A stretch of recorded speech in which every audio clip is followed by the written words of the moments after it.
Boa noite, agradecendo a presença de todos, a Kátia, a Isabela e da Ingrid.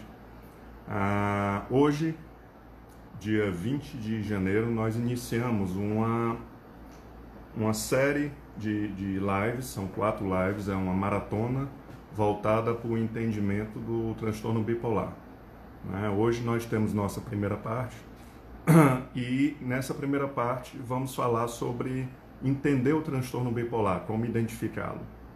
No dia 27, na próxima quinta, todas as quintas, 20 horas, durante 4 quintas vamos realizar essa maratona de bipolaridade. No dia 27 vamos falar sobre medicações para o tratamento de transtorno bipolar. No dia 3 de fevereiro nós vamos falar sobre gatilhos, ou seja, disparadores para as crises do transtorno bipolar. E no nosso último encontro, no dia 10, nós vamos falar da importância na mudança de hábitos de vida para quem é portador desse transtorno. Hoje, mais uma vez, estamos com a presença do Dr. André Ferra. Eu vou pedir para ele se apresentar, eu vou colocá-lo online e continuamos.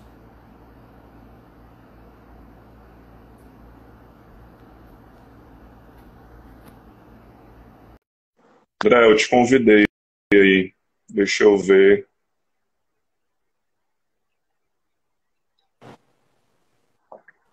Oi, André. Opa, tudo bem? Boa noite, chefe. Você me vê e me ouve bem? Lhe vejo e lhe ouço com perfeição.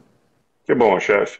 Estava explicando aqui, para quem entrou, queria agradecer a presença de todos. Estamos com um grupo bem seleto de colegas, de profissionais, acredito, de pacientes. E hoje, na nossa primeira parte dessa maratona de 4 episódios, nós vamos falar sobre entender o transtorno bipolar. E aí eu vou ficar mais atento hoje às perguntas dos participantes, né? E tentar contemplá-las, né? Durante essa semana, eu e você recebemos várias perguntas no Instagram e eu fiz uma sequência lógica delas para que você possa nos elucidar, né? Que a gente possa bater esse bate-papo.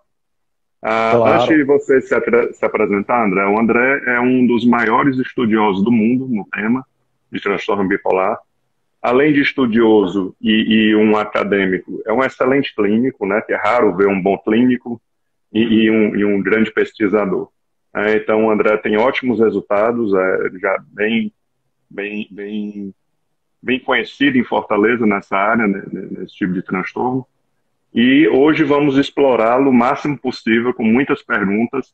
Lembrando que perguntas que têm a ver com os próximos episódios, nós vamos deixar para os próximos episódios. Eu vou anotar e vou tentar respondê-los nos próximos. Então, medicação, gatilhos de disparo de crises e a mudança de hábitos, vamos deixar para a sequência. Ok? André, boa noite, meu amigo. Queria que Boa você se noite. apresentasse rapidinho para quem não lhe conhece e vamos entrar no tema, ok? Certo. Sem enrolação, eu sou médico, psiquiatra, né? Boa noite a todos. Fui professor da Universidade de Toronto, da Universidade Federal de Ceará. Hoje sou professor da Deakin University. E recentemente fui nomeado dos cientistas mais citados do mundo na área da psicologia e da psiquiatria, né? E nós publicamos na área de transtorno bipolar o artigo de maior impacto na área, a nível global, que é no New England Journal of Medicine, um artigo de revisão onde eu sou primeiro autor. E é uma honra estar aqui com esse público tão seleto, de pessoas conhecidas que estão nos prestigiando, e vamos nos divertir aqui e aprender muito. Que bom, André. Cara, eu vou começar com uma pergunta que foi a mais pedida, pelo menos no meu Instagram. Com que frequência acontece o transtorno bipolar? E se existe alguma diferença de acontecer mais em um gênero ou em outro? O transtorno bipolar, ele depende da definição, porque na verdade, o transtorno bipolar, ele é um espectro de transtornos. Antigamente só existia a psicose maníaco-depressiva, né? que na verdade é o transtorno bipolar tipo 1, hoje com sintomas psicóticos, onde o paciente pode, em crises de mania, de euforia, chegar a achar, por exemplo, que é o presidente dos Estados Unidos, ou algo parecido com ideias de grandiosidade, fica mais falante, e usualmente pode requerer hospitalização nesses quadros, né? Então, quando a gente considera os transtornos bipolares, a prevalência é de 2,4% a 4%, dependendo da metodologia utilizada. A gente pode considerar 2,4% uma estimativa boa. E não há uma preponderância entre gêneros, ao contrário da depressão. A depressão pura, a depressão unipolar, é 2 vezes mais frequente em mulheres do que em homens. Mas o transtorno bipolar, os estudos variam, mas não há uma preponderância clara na literatura entre um gênero sobre o outro. André, o diagnóstico de transtorno bipolar, ele é mais diagnosticado do que o normal? Você acha que ele é diagnosticado no tanto certo ou ele é subdiagnosticado, ou seja, abaixo do que deveria? Essa é uma pergunta extremamente interessante, porque há relatos na literatura tanto do diagnóstico exagerado quanto do subdiagnóstico, né? Então, essa resposta depende do cenário clínico e do país em questão. O que nós sabemos claramente é que flutuação de humor todos nós temos, né? Nós ficamos tristes quando recebemos uma má notícia, nós ficamos felizes com a grande conquista de um amigo, ou nossa mesmo, mas isso não é transtorno bipolar. Para ser transtorno bipolar, tem que ter uma nível de sintoma, uma persistência dos sintomas. E é importante a gente definir isso, né? Que é a depressão, tem o episódio depressivo, e tem um episódio hipomaníaco no transtorno bipolar tipo 2, que é uma mania mais branda. Aquele quadro de grandiosidade que requer hospitalização, eu estou falando ele mais brando. Tipo 2. O paciente fica mais ligado, mais produtivo, sente menor necessidade de sono, fica inquieto, com mais agitação psicomotora, mais impulsivo, mas nunca requer uma hospitalização por esse quadro. E isso junto com episódios depressivos. Esse é o bipolar tipo 2. Nós temos o transtorno ciclotímico, que faz parte do espectro, que são aquela pessoa de lua, né? Tido como de lua, onde tem sintomas hipomaníacos, de uma certa euforia, mas que não chega a ser um episódio hipomaníaco, e sintomas depressivos que se alternam, às vezes, durante o próprio dia. Né? São pessoas de lua. E nós temos o transtorno bipolar tipo 1, que é da depressão e da mania, que aí é o quadro mais exuberante, que requer hospitalização, o paciente pode ter uma ideia de grandeza que perca contato com a realidade, né? Isso entrando para a gente definir bem o diagnóstico, né? Mas há tanto relato de hiperdiagnóstico quanto de subdiagnóstico na literatura. André, o próprio título, ele traz uma palavra chamada humor, que é uma palavra que muitos estudiosos ou especialistas conceituam de forma diferente, ok? Então, assim, dentro do conceito científico, que é o nosso viés de hoje, né? O que seria o humor? O humor é um conjunto de funções psicológicas que interagem com psicomotricidade e diversas outras, né? Existe o humor eufórico, né, que é característico do episódio hipomaníaco ou maníaco, e existe o humor depressivo ou triste, que é característico dos episódios depressivos, né, do transtorno bipolar.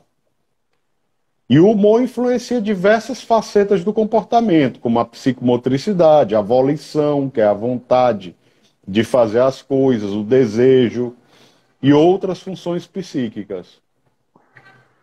André, por que é subdiagnosticado e por que é um transtorno que, na nossa experiência prática, demora muito a ser diagnosticado, né?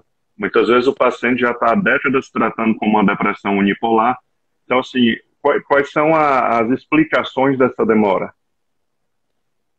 A principal explicação, pessoal, para essa demora, e isso eu quero alertar a todos que estão nos escutando, é que o paciente, como a população de bipolares, estatisticamente, passa metade do período de suas vidas bem e metade doente. Mas desse período que ele fica ou ela doente, ela passa até 7 vezes mais dias deprimida do que em hipomania ou mania, que é o que diferencia o transtorno bipolar da depressão unipolar.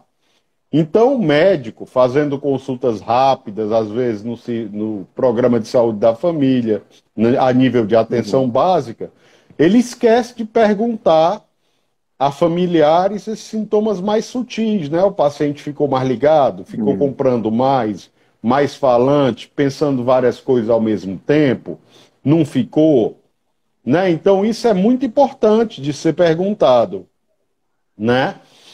E aí o que é que acontece? Eles esquecem de perguntar e já dão um antidepressivo. E diagnosticam erroneamente o paciente como deprimido. E aí demora décadas, às vezes, para esse paciente sofrendo, antes de ser tratado corretamente como transtorno bipolar. E nós temos que enfatizar que o uso de antidepressivo, imunoterapia, é ótimo para depressão unipolar, depressão pura, mas pode agravar muito o transtorno bipolar, aumentar a frequência dos episódios, tanto de euforia quanto de depressão, tornar o transtorno mais rebelde, acelerar os ciclos, o paciente passa a ter mais episódios no ano, e pode gerar o que a gente chama de virada maníaca, que é o paciente que chega deprimido, trata-se com antidepressivo e depois ele tem um episódio maníaco ou hipomaníaco. Uma euforia mais grave, uma euforia mais branda, tentando ser mais didático. André, e quais seriam as causas desse transtorno? O transtorno bipolar, pessoal, ele tem diversas causas. É um transtorno complexo, como é o diabetes, a hipertensão, outros transtornos da medicina, né? Então ele tem fatores genéticos e fatores ambientais. Mas aí isso não satisfaz uma resposta dessa pergunta, né? Porque o paciente quer saber qual é a contribuição relativa da genética e qual é a contribuição relativa do ambiente. A gente sabe que é altamente comum o transtorno bipolar ocorrer em famílias e é 80% do que causa o transtorno bipolar reside na genética. O coeficiente de heritabilidade, que é o que determina a contribuição relativa da genética nessa população, é de acima de 80% às vezes, em alguns estudos. André, Então, é muito comum ocorrer em famílias. A gente trata, eu muitas vezes chego a dizer, famílias bipolares. na tua experiência, André, normalmente vem da primeira geração acima ou normalmente se pula uma geração?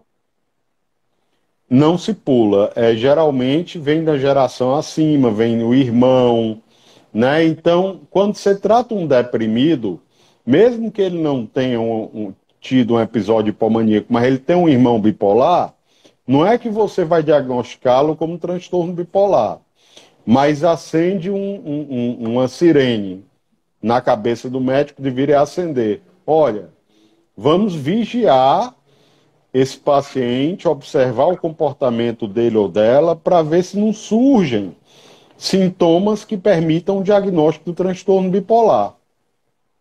Né? Sintomas de hipomania, de mania, episódios, né? Na prática, André, às vezes a gente vê, porque quando a gente pensa na palavra bipolar, se pensa muito de uma maneira 880, né? Da virada de um ciclo para o outro. E às vezes a gente vê um paciente que naquele momento ele apresenta sintomas de hipomania e sintomas de depressão ao mesmo tempo. Então, essa palavra bipolar, ela merece uma atenção porque tem casos que você não consegue ver os polos. Está bem misturado. Por que isso acontece? Essa sua pergunta é muito inteligente, né? Como nos podia esperar do Ciro, né? Eu estou muito conhecido aqui entre nós, nosso amigo. É os episódios mistos, onde o paciente é muito frequente no curso da doença, o paciente apresenta tanto episódios, tanto sintomas de depressão quanto de mania. Então ele fica triste, às vezes com ideação suicida, desamparado, sem esperança e ao mesmo tempo agitado, falante, no mesmo momento. Esse se chama episódios mistos. Certo.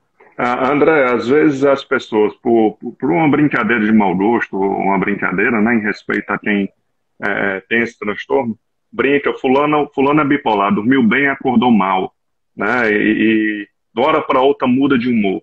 Né, então começou a se falar do diagnóstico, mas de uma maneira errada, não levando a sério. Né.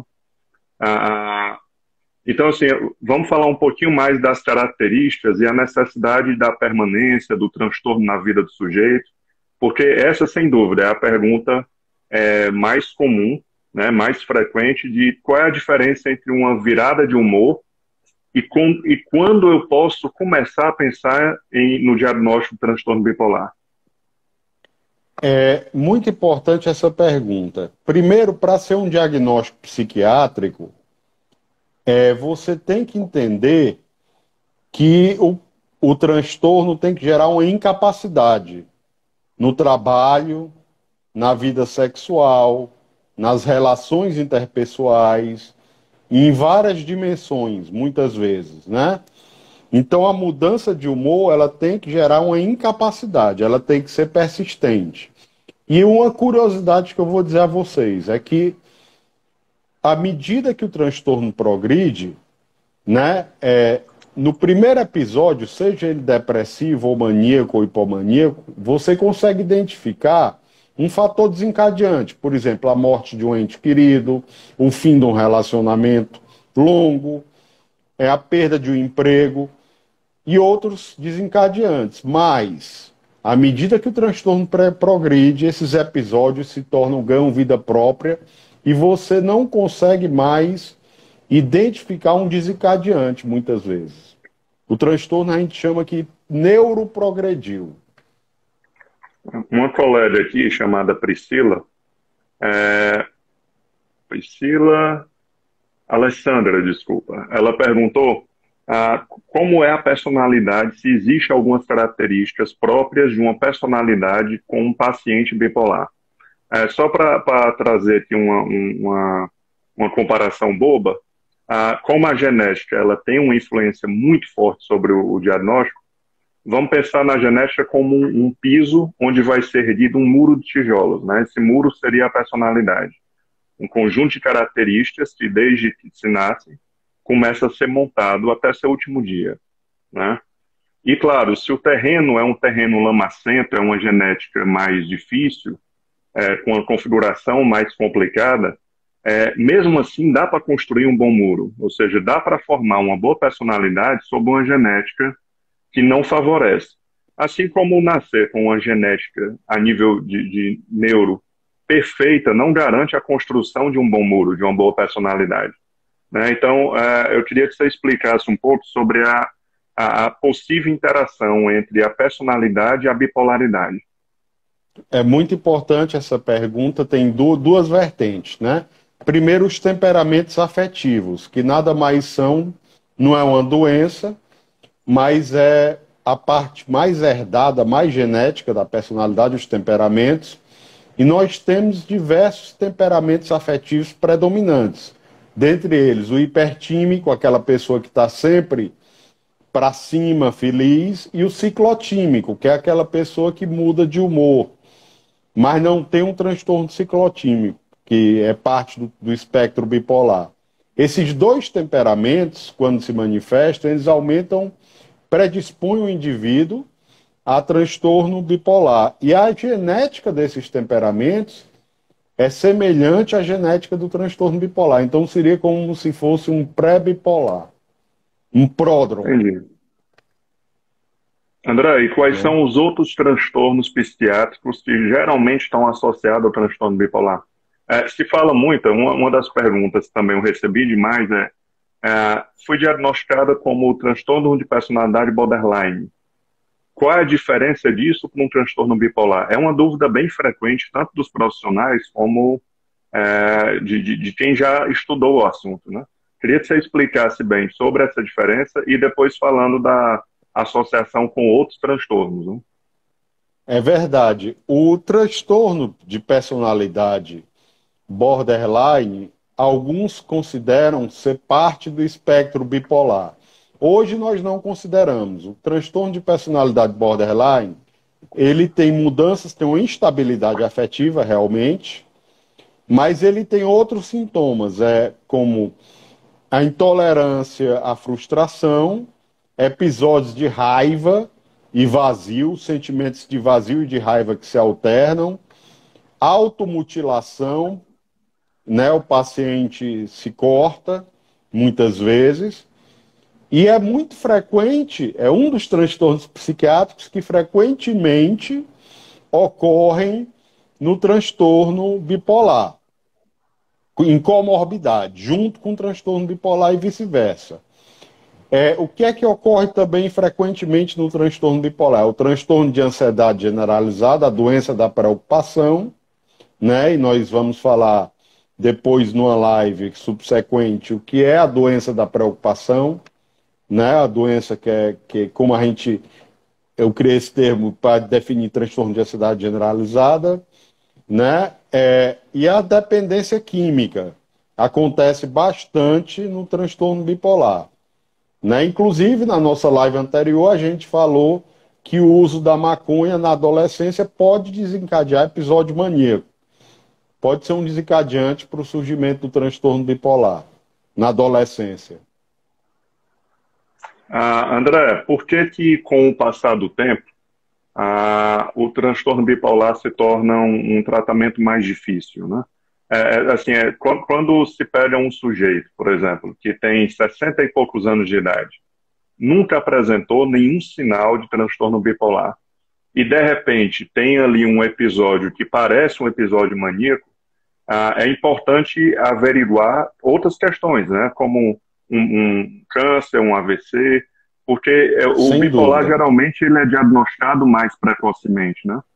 Então, eu queria que você explicasse um pouco sobre por que é mais difícil tratar depois de um tempo. Esse exemplo que eu dei não tem a ver com a pergunta, mas é só uma curiosidade, né? Por que fica mais difícil quando o tempo passa e o diagnóstico e o tratamento não é iniciado de forma precoce? Por que que é mais difícil, né? Porque ocorre o que a gente chama de neuroprogressão. E nós hoje sabemos que os episódios maníacos e hipomaníacos, saiu um estudo do Grupo Enigma, que é um consórcio internacional de neuroimagem, que estudou prospectivamente, quer dizer, seguiu os pacientes e demonstraram que os pacientes que têm mais episódios hipomaníacos ou maníacos, eles têm um adelgaçamento do córtex pré-frontal, que é essa área atrás da testa que controla as nossas decisões, os nossos impulsos, né? É a área da tomada de decisão. Então, o transtorno bipolar é neuroprogressivo e é importante a gente falar que quando o transtorno progride, além dele ficar mais refratário, ou seja, responder menos ao tratamento, ele gera sintomas cognitivos. O que é isso? A atenção não funciona bem, a memória. Então o paciente diz, doutor, eu estou bem do humor, mas eu não consigo me concentrar, eu não consigo, a minha memória não está boa, a minha atenção não está funcionando, que é uma dimensão cognitiva do transtorno. E é importante a gente ressaltar que o transtorno bipolar aumenta o risco para a doença de Alzheimer, assim como a depressão, né? E aí, na parte de tratamento, eu não vou adiantar, vamos deixar para falar da parte de Uhum. tratamento, que existem formas de prevenir esse risco aumentado de doença de Alzheimer entre os pacientes bipolares. André, uma pergunta de uma participante, Marielle. Ela pergunta se as pessoas que já nascem com uma genética, né, predisposta ao transtorno bipolar, se elas necessariamente vão desenvolver o transtorno. Não necessariamente. Existia antes o two-hit hypothesis, a hipótese dos dois agravos, né? O paciente teria o solo fértil e teria o desencadeante ambiental. Isso aí hoje a gente sabe que não é bem assim. O paciente pode não ter tido nenhum desencadeante e ter um episódio do transtorno bipolar, ou mesmo um episódio depressivo da depressão, né? Sem desencadeante. Né? A gente tem que entender que o sofrimento mental é genuíno e não precisa de um desencadeante. Né? Não necessariamente. Pode ter, e à medida que o transtorno progride, os episódios passam a ocorrer mesmo sem desencadeante. Essa é a tendência. E o paciente passa a responder menos. E aqui eu estou vendo uma pergunta muito inteligente sobre a aceitação do diagnóstico. É uma pergunta que realmente é muito importante, porque o paciente, quando ele fica hipomaníaco, ele fica mais produtivo, ele sai mais, ele fica mais agradável, mas ao mesmo tempo ele gasta mais dinheiro, ele toma decisões impulsivas. Mas é difícil, quando você leva esse paciente para o humor normal, ele aceitar isso, aceitar o diagnóstico. Realmente, é por isso que nós vamos falar lá na frente dos tratamentos psicológicos, da importância, como nós podemos fazer o paciente aceitar precocemente o diagnóstico, já que o tratamento precoce requer primeiro a aceitação desse diagnóstico, né? Se o paciente não aceita o diagnóstico, ele não vai aderir a nenhum tratamento. E ainda tem uma questão, André. Muitas vezes o paciente do tipo 2, que tem uma hipomania predominante, ou seja, ele tem raras crises de depressão e tem muito mais momentos de hipomania, de muita energia, ele também tem alterações como maior sensibilidade ao sofrimento, à dor, né, à irritabilidade. Ele fica com mais energia, fica mais sexualizado. E isso pode ser visto na sociedade como um super-herói, entendeu? Então, muitos brincam que, quando estabilizam o humor com a medicação, eles perdem a capa de super-herói e viram simplesmente pessoas normais. E muitos não querem. Mortal. É verdade. Porque ele era um cara que vira a noite lendo um livro, acorda bem, pode ser um médico que dá plantão, dorme 2 horas e está disposto no outro dia. E isso acaba sendo muito admirado, reconhecido e reforçado pela comunidade, né? Então, assim, além dele não aceitar o risco de perder essa energia, esse superpoder, ele ainda tem um receio de perder o reconhecimento social. Ou seja, ele tem um apego à personalidade dele, que é uma personalidade muito patrocinada pela fase de hipomania. E como a hipomania, a mania, o paciente tem um episódio maníaco severo, dificilmente ele nega que teve, né? Não dá para negar, é verdade. O tipo 1 geralmente tem uma aceitação, no meu ponto de vista, um pouco mais rápida do que o tipo 2. Porque o tipo 2 ele consegue ser funcional. Então, a pergunta que eu lhe faço, André, é uma pergunta que já me fizeram muitas vezes. Quando o sujeito está ali aproveitando, vamos dizer, a fase de hipomania, que ele está muito forte, como isso pode levar ele a virar para uma depressão? Pode acontecer isso, e a gente tem que entender que a presença da hipomania aumenta a recorrência do transtorno. Isso é importante. Ele se torna mais produtivo, ele se torna esse super-herói. Eu tinha um paciente que dizia que era o incrível Hulk. Dizia assim, doutor, eu tô o Hulk, doutor, eu tô deprimido. Né? Então, mas esse incrível Hulk, se não tratado, ele aumenta o risco de ter a depressão, exatamente. E eu quero dizer uma curiosidade a vocês. Importante. Existe, hoje a gente sabe, é uma descoberta recente, o transtorno bipolar só com hipomania sem depressão, ou só com mania sem depressão. Só com euforia, existe. Existe essa categoria diagnóstica, tá? E também outra curiosidade, característica do transtorno bipolar, é que esses indivíduos são mais criativos do que a população em geral. A criatividade do paciente bipolar é algo notável, muitas Existe vezes. alguma relação, André, com o QI, o nível de inteligência intelectual do sujeito, com o diagnóstico? Isso é uma pergunta genial sua, porque, na verdade, a esquizofrenia, quem tem esquizofrenia na infância tem um QI baixo. Mas, ao contrário, quem tem transtorno bipolar na infância tem notas maiores. A maioria dos estudos mostram isso. É um paradoxo. É um paradoxo. E isso permanece na vida adulta ou normalmente é um acontecimento mais na infância? Mais na infância, porque o transtorno bipolar, quando ele tem os episódios, há uma diminuição do córtex pré-frontal, há alterações estruturais no cérebro sutis, mas que se refletem em sintomas, em prejuízos cognitivos, né? Que pode refletir, né? André, Não é que entrando vai num gancho refletir. aí, que tipo de alterações cerebrais está associada ao transtorno? Está associado a uma diminuição das áreas relacionadas ao processamento da recompensa e processamento das emoções, né? A amígdala, o hipocampo, o córtex pré-frontal estão diminuídos em bem pequeno, pequenas diminuições, diminutas. É isso que os estudos maiores mostram. Mas existe. E à medida que o transtorno tem mais episódios maníacos e hipomaníacos, uma diminuição, um adelgaçamento, um afinamento do córtex pré-frontal. Com o tratamento certo, André, medicamentoso e psicoterapia, mudança de hábitos, autovigilância, essas modificações tendem a voltar ao tamanho normal ou não voltam? Podem voltar e pode ser prevenido essas alterações com um tratamento bem específico que nós vamos falar na live de tratamento medicamentoso.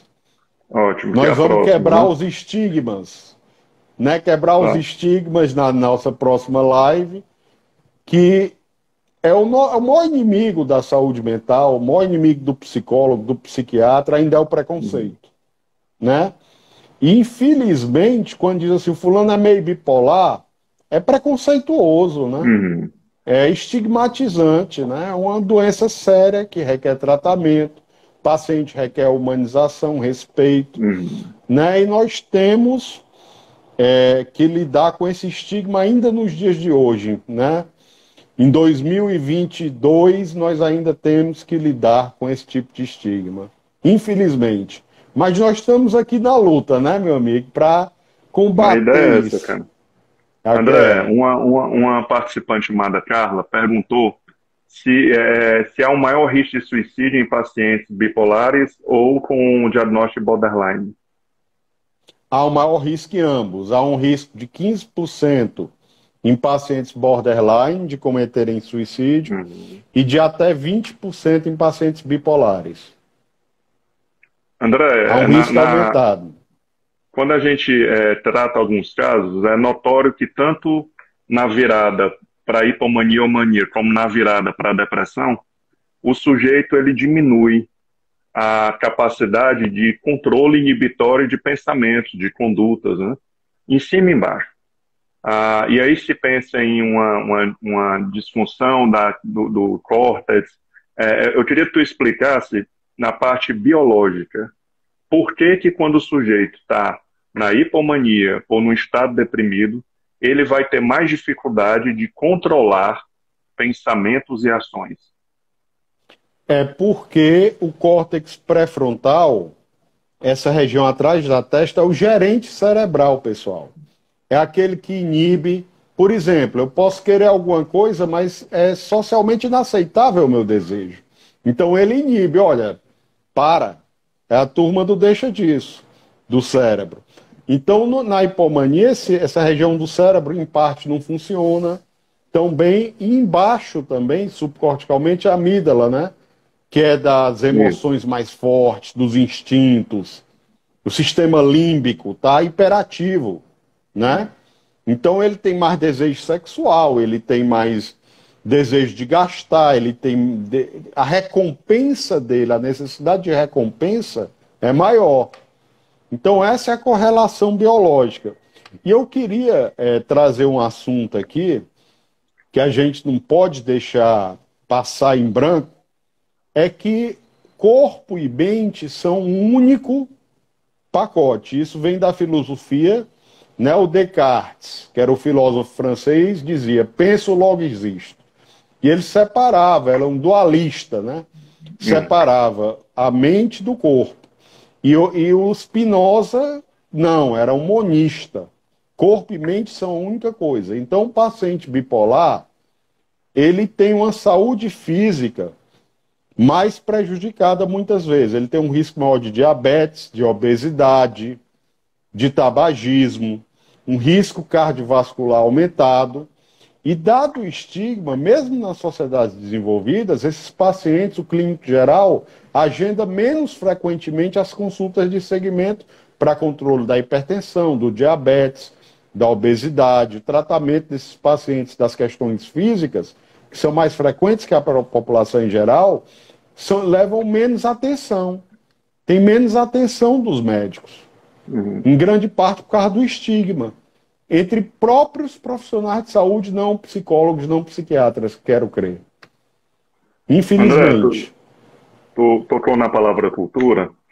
Quando a gente viaja e observa as diferenças culturais, né, em alguns países, como a Suíça, países nórdicos, né, onde a população aparenta uma maior calma, um maior individualismo, ninguém invade o espaço de ninguém, né, na maior parte do tempo.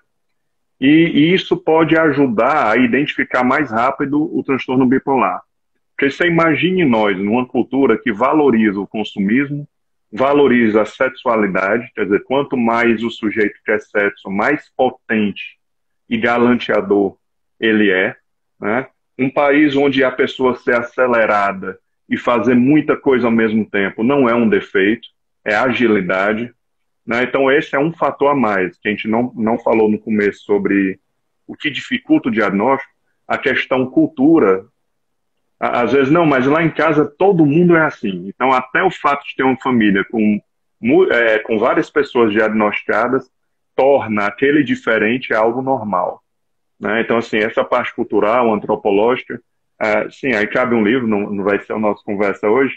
E outro assunto que você entrou, André, é essa coisa como a psicologia. A psicologia nasce da biologia, né? Ela só existe porque existe a base biológica. Então, sim, psicologicamente, a minha percepção, minhas lembranças, a forma como eu gerencio minha cabeça pode influenciar num rebatimento ou não do humor. Assim como o humor alterado vai influenciar diretamente minha forma de pensar. Pensar a mim, pensar a vida, pensar o futuro. Então, se eu estou numa fase deprimida, é normal eu ter desesperança, pessimismo, uma abstração seletiva focado no que está acontecendo de ruim, no fato de eu ser um peso para as pessoas ao meu redor. E é muito difícil o paciente, na hora que ele está ou na depressão ou na hipomania, mania é mais fácil, de ele não conseguir discernir que ele está com a psicologia dele alterada pela química. Normalmente ele defende o psicológico com unhas e dentes, como um bêbado que defende que está do jeito que chegou. Né? Não, eu tô do jeito que eu cheguei, a minha cabeça está boa, eu bebi, mas minha cabeça está boa. Por algum motivo nós defendemos, nós não admitimos. Né?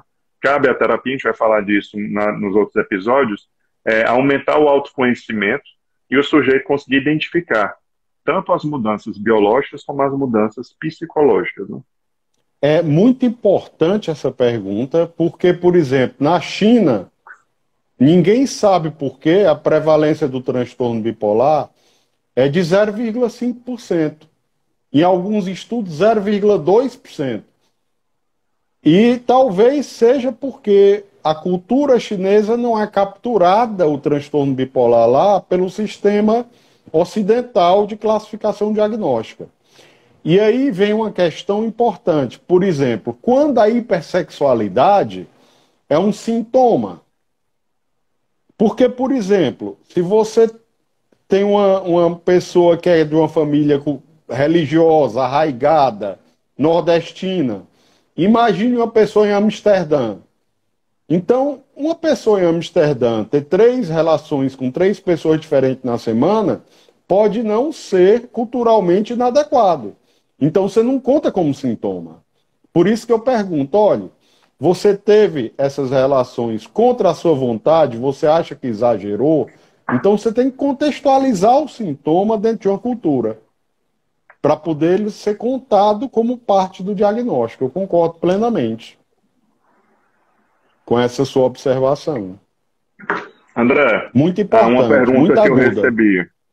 Como é a saúde física de um paciente com transtorno bipolar quando se compara ele a uma pessoa sem esse diagnóstico? É uma População saúde geral, né? física mais prejudicada, via de regra. Né? Por isso a importância das mudanças de estilo de vida que nós vamos falar lá na frente.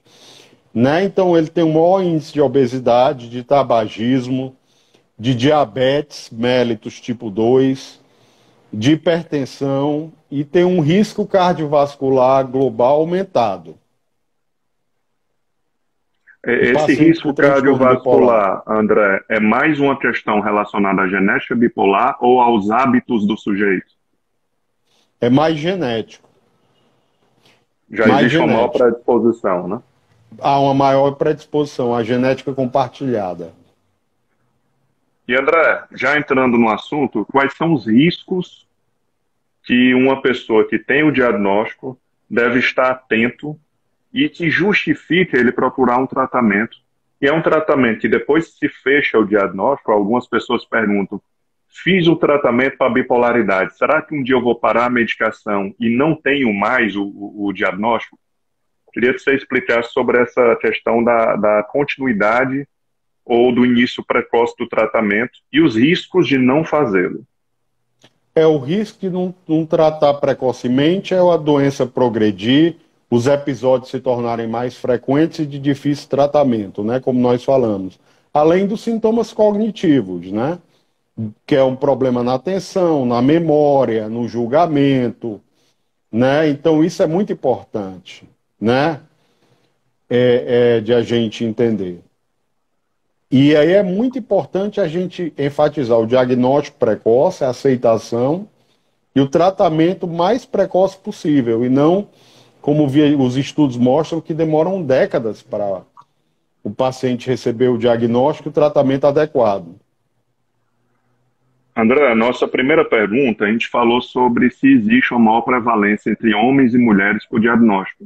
E você disse que todas as evidências até hoje falam de 1 em 1, ou seja, é a mesma chance. Similar.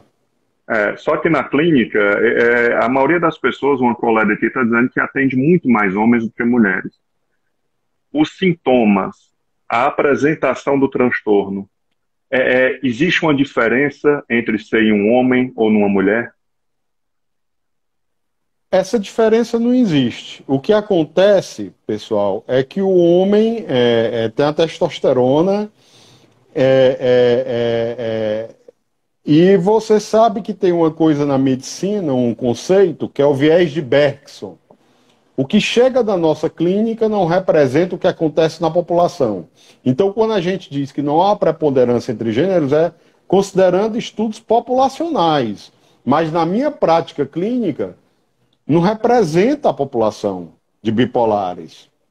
Né? Os pacientes que nos procuram, eles são enviesados por uma série de questões, pela característica do terapeuta, pela cultura, por tudo.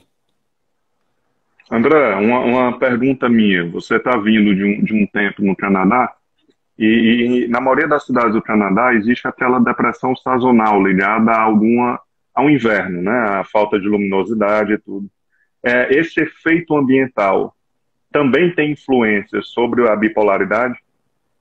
Pode, a depressão sazonal pode fazer parte do transtorno bipolar e o tratamento dessa depressão sazonal, pessoal, é com luz, né, com luz e com antidepressivos, né? E acontece, é um problema de saúde pública realmente no Canadá que motivou a minha volta, não porque eu tive depressão sazonal, é porque o frio é tão intenso que um nordestino habituado a morar no semiárido, eu morei lá 4 anos e meio, foi uma fase de muito crescimento intelectual, mas de uma adaptação climática difícil. André, as perguntas que chegaram eu já fiz. Ah, tem mais algum ponto que a gente deixou passar que seria importante para esse primeiro episódio? Lembrando, algumas perguntas foi sobre medicação ou tratamento. E isso vai ser contemplado nos próximos episódios. Hoje estamos no episódio 1, dia 27, episódio 2 sobre medicação, dia 3 de fevereiro. Quais são os gatilhos ou os disparadores mais comuns para crises de transtorno bipolar? E o último episódio, no dia 10 de fevereiro, vamos falar sobre a importância em mudanças no estilo de vida e comportamento desse sujeito. Então, muitas perguntas vão ser respondidas mais na frente. Outra pergunta, se vai ficar gravada. Sim, esse vídeo vai ficar gravado em 2 canais. O primeiro é o canal Psicointeligência, né? É um canal que está nas plataformas de áudio e no YouTube. Eu acho que amanhã o vídeo já está lá. E o André, queria, André, que você falasse do seu canal, que também o vídeo vai para lá. Vai para o canal da Saúde Mental do YouTube e para o canal da Saúde Mental do Instagram. Né? Então, o que eu tenho a dizer é o seguinte, nós estamos no Janeiro Branco. É o mês de conscientização da saúde mental. Ajude o paciente bipolar a aceitar o diagnóstico. Lute contra o estigma. Entenda, é uma doença como outra qualquer, que requer tratamento, e quanto mais precoce esse tratamento, melhor o prognóstico desse indivíduo, e ele pode levar uma vida se ele fizer tudo o que a gente ensinar nas nossas lives subsequentes e nessa live que nós falamos, ele pode levar uma vida bem próxima do normal. E pode, inclusive, preservar uma parte da saúde física que é muito importante, né? Então, eu gostaria de agradecer a presença de todos e que vocês voltem nos outros episódios, que é como se fosse uma série da Netflix, onde nós dois vamos dar o nosso melhor para transmitir esse conhecimento tão importante para a população em geral e para os nossos seguidores. Muito obrigado. André, brigadíssimo, cara. Boa noite a todos. Obrigado pela audiência. Foi muito bom, as perguntas bem precisas. Algumas vão ser respondidas mais na frente. E se cuidem, tomem a vacina e tentem ajudar todo mundo a se cuidar. O diagnóstico, infelizmente, é um diagnóstico que, assim como o TDAH, se tudo que começa a ser mais falado e estudado tem vantagens, porque fica mais esclarecido, e ao mesmo tempo algumas pessoas, no lugar de valorizar a informação, ficam brincando com a informação, e o que pode aumentar a resistência das pessoas procurarem o tratamento, né? Então, André, chefe, obrigado a todos, e nos veremos na quinta-feira que vem, no mesmo horário, nesse mesmo canal, às 20 horas. Quem não segue ainda o André, seguir canal Saúde, da Saúde Mental, não é isso, André? @canal da Saúde Mental. Tá bom, e quem ainda não é inscrito nos nossos canais, se inscreve, porque vai ter acesso mais rápido aos vídeos e alguns vídeos exclusivos. Ok, André, um abraço, cara. Um abraço, valeu, foi ótimo. Até mais. Tchau. Cuidem, tchau, tchau.